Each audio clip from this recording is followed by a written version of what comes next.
Anderson? John? Anderson? John? Yes, I'm here. You may go inside. The doctor will be with you in a moment. John nodded as he went inside and sat down. He had gotten into an accident today and bruised his arm badly. Within a while, Dr. Marable Richards walked inside. Good morning. Oh, wow. Looks like the morning didn't go too well, did it? Mr. Anderson? She said, looking at the wound on her patient's arm. Call me John, and I think my morning just got better upon seeing you. Well, as a doctor, I'm happy to hear that. So, how did this happen? You don't remember? I hurt myself pretty bad when I fell for you just now. Marable chuckled. Oh, really? Then I'm sorry to burst your bubble, but it's going to hurt a whole lot more now because I'm going to have to clean that up with hydrogen peroxide. Dr. Marable soaked a few cotton balls and began wiping John's bruise. That's when he suddenly held his chest and closed his eyes shut. Marable furrowed her brows and asked him, Are you alright? It shouldn't hurt that much. No, I need an inhaler. Do you have asthma? No, it's just that. When I look at your beauty, it takes my breath away. Marable shook her head. You know how to joke, don't you? Who said I was joking? I'm really feeling a little lightheaded. I actually have a health condition. And what's that, Romeo? John slipped for a moment and let out a laugh. I suffer from the lack of vitamin U. Marable gave the last tie on the gauge. Are you sure it wasn't that you hit your head too when you got this bruise? Maybe you're right, 'cause I'm seeing Cupid everywhere now. You're good to go, Mr. Anderson. It wasn't that major. It will heal in 2 or 3 days, but as for the hallucinations, I'll have to recommend you to another doctor. That will be alright, I was just having some fun. Thank you, doctor. But before I go, I did have another question. Let me guess, another pickup line? No, I promise. Yes? Do I have to get critically injured for us to meet again, or can I just call you? You're funny. Please, please don't try anything dangerous. It was nice meeting you. Don't forget to pick up your prescriptions from the reception. Sure, doctor. Thank you again. Dr. Marable Richards waved goodbye to her peculiar patient and went to her office room. She worked at the BI Hospital in Roswell, Georgia. This patient, John Anderson, was quite an entertaining person. It was a Sunday morning, and the day was going by pretty slow, just until he came in. Dr. Marable, someone just came in and left these beautiful flowers for you. One of the nurses came in the room with some roses. Wow, these are gorgeous. Who was it? Marable asked, searching for a card. When she spotted a heart labeled with John Anderson. Never mind, it was one of the patients. Looks like you have another admirer. Oh, how I wish I'd get flowers like that one day. The nurse laughed out, teasing her. Trust me, you'll get tired of it as soon as you realize the compliments have nothing to do with who you are, but only for the pretty face you wear. Marable Richards was a beautiful woman, and it was often that she got praised for her good looks, though she would rather be known for her merit. Nonetheless, Marable enjoyed her career, her life, the friends and family that appreciated her. She worked at the hospital 6 days out of the week, and sometimes even 7, but who was counting?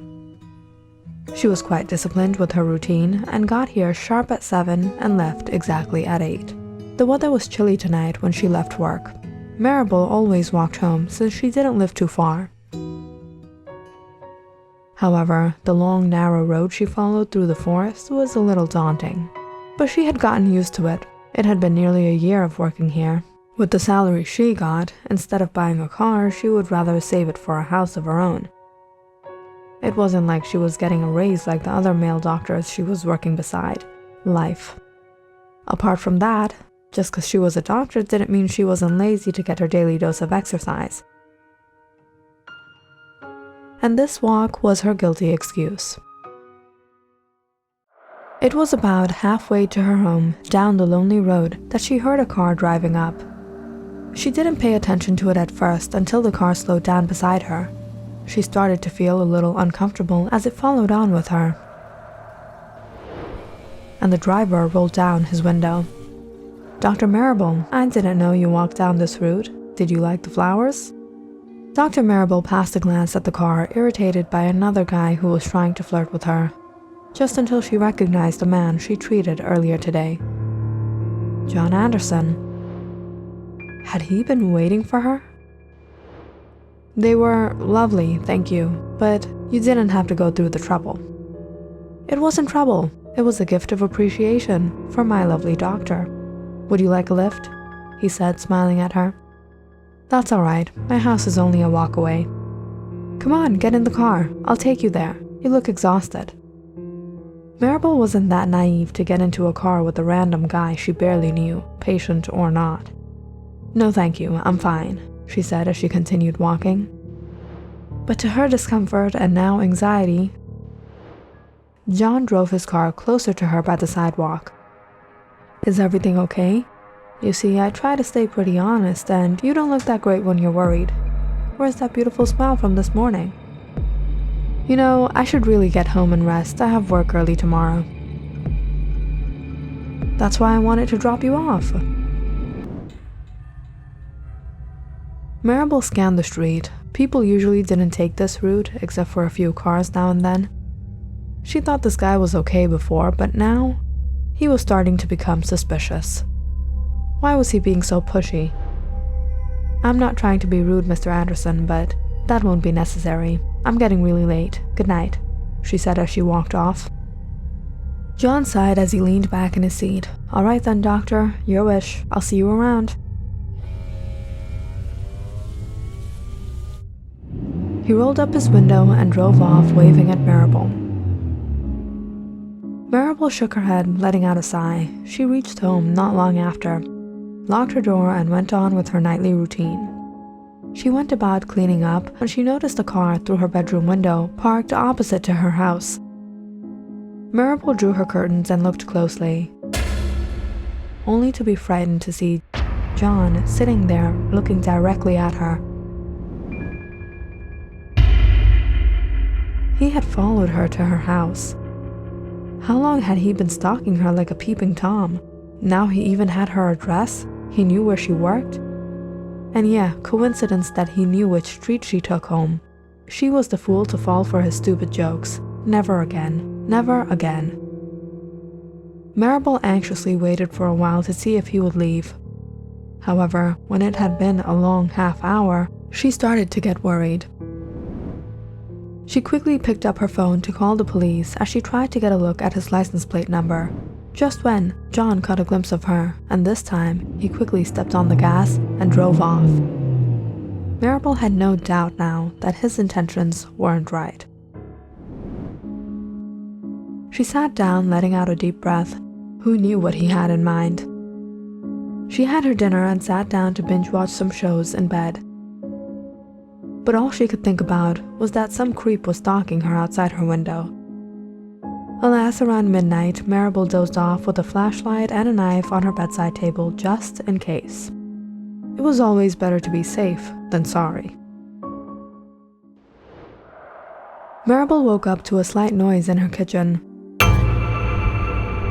What was that? Her heart started to race, seeing it was about 2 a.m. now. She immediately checked outside her window. It was quiet. The streets were empty.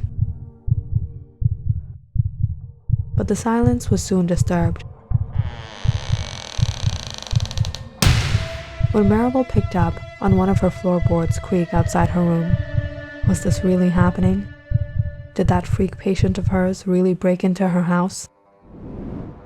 Marable took the knife in her hand and stepped outside.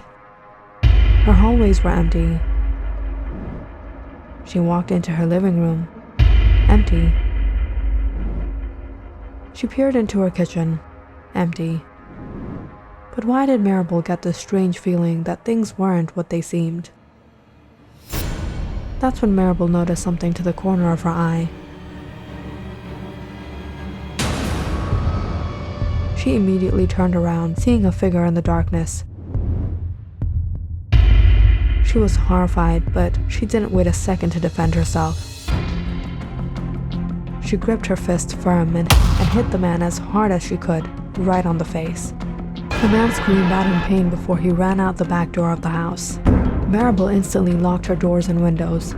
Her hands were now trembling. Should she call the police and tell them what happened? But she knew who it was. But what John didn't know was that he picked the wrong girl. Maribel wasn't just beauty, she was brains. She stayed at a friend's house that night, and for the next few days, until she returned home. She installed new locks and invested in a security system. She wasn't going to give anyone a chance to mess with her again. 15 years had passed since that frightening night. Maribel, fortunately, never fell into a situation like that again. She progressed quite a lot. She was transferred to another hospital, she pursued another medical degree, and life was going great. It was the weekends, and Maribel was finally taking a break from her busy schedule. As she checked some emails, she tuned on to the late night show. His acts were despicable, his intentions were horrendous, and just by hearing his stories, anyone would be disturbed. This man got away with taking the lives of many innocent women for more than a decade. We have Dr. Jean Aniston here today, who has interviewed this serial killer and stumbled upon his bizarre views that led him to do what he did. When I sat down opposite to him, I wondered how difficult it would be to get him to discuss his horrific doings. However, I found him forthcoming in sharing his opinions on the matter, as you'll see in the footage. What was the reason behind doing this to all these women that you picked up? Did you particularly choose these women? Did a certain preference motivate you? I've always disliked women who are feminists, women who consider themselves career-oriented. The type of women that fought for social changes that would make them, in their words, equal to men, while retaining the advantages and privileges of being a woman. In my youth, I've interacted with many people who held this sort of mentality, and I blame them for ruining my life. Things should not be this way. I see. In fact, all of your victims were indeed working women. People who know you call you by the name Scarface. Would you share with us how you got this scar? This happened many years ago. At a time, I was living in Roswell, back in Georgia. Out of all the women I had targeted, no one had escaped my hands except for one. She was a doctor, and I had been following her for quite some time. She lived alone. She was punctual with her schedule, so it was easy for me to keep track on her. But when I broke into her home that night, I don't know how she knew. It couldn't have been possible that she had seen me, but that night, it felt like she was expecting the danger. As if she knew I would come. I got this scar from her. In fact, I became blind in this eye. It was her that hit me that night. Maribel suddenly froze, listening to the man speak. It almost sounded like he was speaking of her, of that night. She put down everything and looked at the man on the screen, recognizing the scar across the left side of his face. All these years, Maribel blamed John for this, while it was someone else all along. So John was a good guy, and that night she had fought off an actual serial killer?